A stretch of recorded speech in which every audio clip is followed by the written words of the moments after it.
I think Putin is determined to dominate and control Ukraine, to shape its orientation. This is a matter of deep personal conviction for him. He's been stewing in a combustible combination of grievance and ambition for many years. That personal conviction matters more than ever in the Russian system. He's created a system in which his own circle of advisors is narrower and narrower.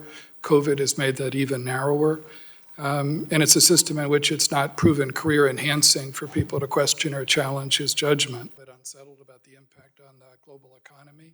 And third, I think he was confident that he had modernized his military and they were capable of a quick, decisive victory at minimal cost.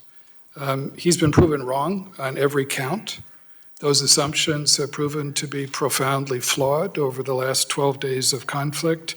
We also face numerous other strategic challenges from the rise of an increasing... Putin has commented privately and publicly over the years that he doesn't believe Ukraine's a real country.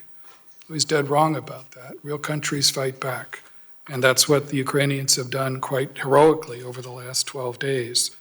As you said, Mr. Chairman, I think Putin is angry and frustrated right now.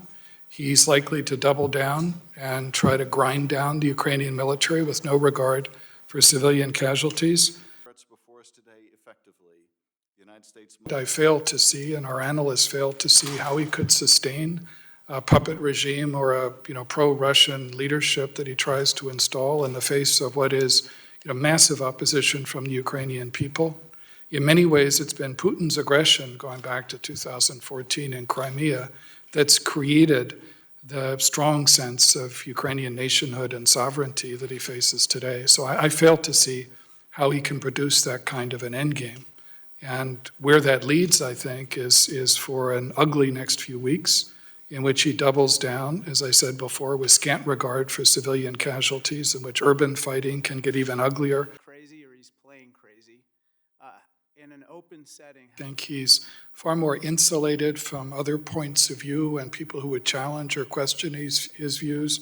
In my opinion, that doesn't make him crazy, but it makes him extremely difficult to deal with because of the hardening of his views over time and the narrowing of his inner circle. It's cyber activity against our critical infrastructure. We are not, and we don't intend to be, the speech or truth police, but we are aggressively working with foreign partners to identify malign foreign influence sources, and where appropriate, we're sharing information with social media companies who can then reduce the bullhorn effect of fake accounts that are actually part of a Russian troll farm or in some other way inauthentic accounts. And we've actually done some of that in context of the current crisis with the Ukraine, at the Ukrainians' request to work with social media companies to take down fake Russian accounts that are spreading Ukrainian military disinformation. Are you able to say in open session how many Russian troops have been killed?